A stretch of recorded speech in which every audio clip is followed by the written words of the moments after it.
কোনোবা অসমীয়া বিৰোধী সংগঠনৰ অসমীয়া বিৰোধী নেতাই কি বক্তব্য ৰাখিছে তাৰ প্ৰতিক্ৰিয়া প্ৰকাশৰ মই প্ৰয়োজন অনুভৱ কৰা নাই।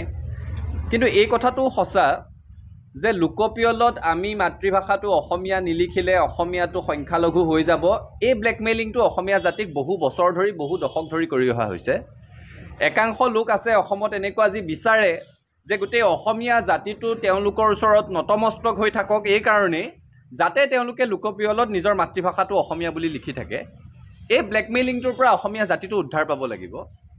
কোনোবাই অসমীয়া মাতৃভাষা বুলি লিখক বা নিলিখক, বাস্তৱ সত্যটো আমি অনুধাৱন কৰিব পাৰিব লাগিব যে অসমত অসমৰ খিলঞ্জীয়া মানুহ সংখ্যালঘুত পৰিণত হ'বলৈ গৈ আছে, আৰু এইটো সঁচা কথা।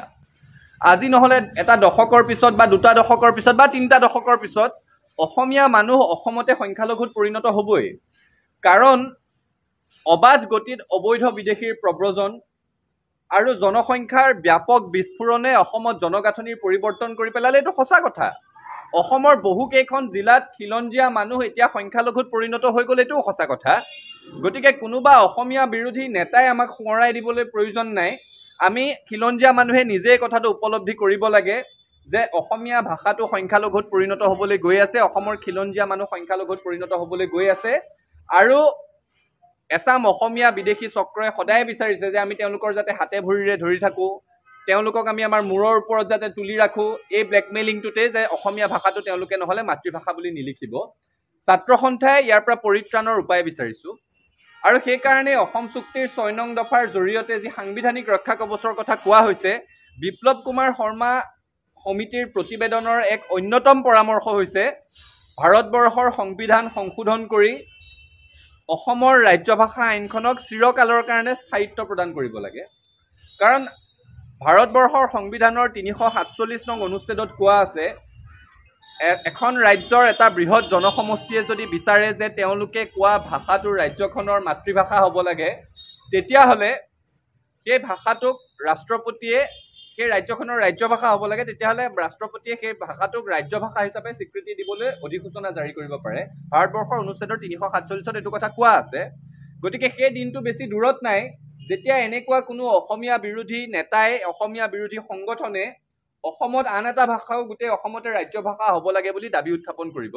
সেইকাৰণে আমি ছাত্ৰ সন্থাই কৈছোঁ যে অসম চুক্তিৰ ৬ নং দফাৰ জৰিয়তে যি সাংবিধানিক ৰক্ষা কৱচ আমি বিচাৰিছোঁ, তাত আমি এই কথাটো দাবী কৰিছোঁ যে ভাৰতবৰ্ষৰ সংবিধান সংশোধন কৰি অসমত অসমীয়া ভাষাটো যাতে চিৰকালৰ কাৰণে ৰাজ্যভাষা হৈ থাকে। বিটিআৰত বড়ো, বৰাক উপত্যকাত বঙালী যি ধৰণে এতিয়া আছে, আৰু তাৰ কাৰণে সংবিধানৰ সংশোধনৰ প্ৰয়োজন আছে। তেতিয়া অসমত খিলঞ্জীয়া মানুহ সংখ্যা গুৰুৱেই হওক, সংখ্যা লঘুৱেই হওক, অসমীয়া ভাষী সংখ্যা গুৰুৱেই হওক, সংখ্যা লঘুৱেই হওক, অসমৰ ৰাজ্য ভাষাত কোনোদিন হেৰফেৰ নহ'ব। আৰু এনেকুৱা ধৰণৰ মন্তব্য কৰি এই সংগঠনসমূহে, নেতাসমূহে বুজাই দিছে যে তেওঁলোক বৃহত্তৰ অসমীয়া জাতি গঠন প্ৰক্ৰিয়াটোৰ সৈতে কোনোদিন জিন যাব পৰা নাই, তেওঁলোক অসমীয়া বিদ্বেষী, তেওঁলোক খিলঞ্জীয়া মানুহৰ বিৰোধিতা কৰে। আৰু এনেকুৱা অসমীয়া বিৰোধী শক্তিসমূহক অসমৰ ৰাইজে চিনি পাব লাগিব, আৰু এনেকুৱা শক্তিসমূহক অসমৰ পৰা পুলিয়ে পোখাই উৎখাত কৰিব লাগিব। চাওক, চাপৰি থাকিলে মেঘ আঁতৰি নাযায়, মেঘ থাকিবই। আমাৰ যিটো জাতিটোৰ প্ৰতি মূল সংকট, সেই সংকটটো আমি উপলব্ধি কৰিব পাৰিব লাগিব। মই পুনৰ কৈছোঁ, অবৈধ বিদেশীৰ অবাধ প্ৰব্ৰজন আৰু নিয়ন্ত্ৰণহীন জনসংখ্যাৰ বিস্ফোৰণে অসমত খিলঞ্জীয়া মানুহক সংখ্যালঘুত পৰিণত কৰিছে। অসমৰ জনগাঁথনি ব্যাপক ৰূপত সলনি হৈ গৈছে, আৰু এইবোৰ বাস্তৱ সত্য। এইবোৰ কথা কেৱল ছাত্ৰ সন্থা বা অসমৰ ৰাইজে কৈ থকা নাই, গুৱাহাটী উচ্চ ন্যায়ালয়, মহামান্য উচ্চতম ন্যায়ালয় সকলোৱে স্বীকাৰ কৰিছে যে অসমত অবৈধ বিদেশী নাগৰিকে ভোটাৰ তালিকাত নাম সন্নিৱিষ্ট কৰিছে। অসমত বাংলাদেশৰ পৰা হোৱা অবাধ প্ৰব্ৰজনৰ ফলত আভ্যন্তৰীণ অশান্তিৰ সৃষ্টি হৈছে, বহিঃআগ্ৰাসনৰ সৃষ্টি হৈছে। অসমত জনগাঁথনিৰ ব্যাপক পৰিৱৰ্তন হৈছে। বহুকেইখন জিলাৰ খিলঞ্জীয়া মানুহৰ দখলত নাই মানে খিলঞ্জীয়া মানুহে তাত নিজৰ ইচ্ছামতেদি এজন জনপ্ৰতিনিধি নিৰ্বাচন কৰি পঠিয়াব নোৱাৰে, অৰ্থাৎ ৰাজনৈতিক অধিকাৰটো খিলঞ্জীয়া মানুহৰ হাতৰ পৰা গুচি গৈছে। এইখন হৈছে অসমৰ বাস্তৱ প্ৰতিচ্ছবি।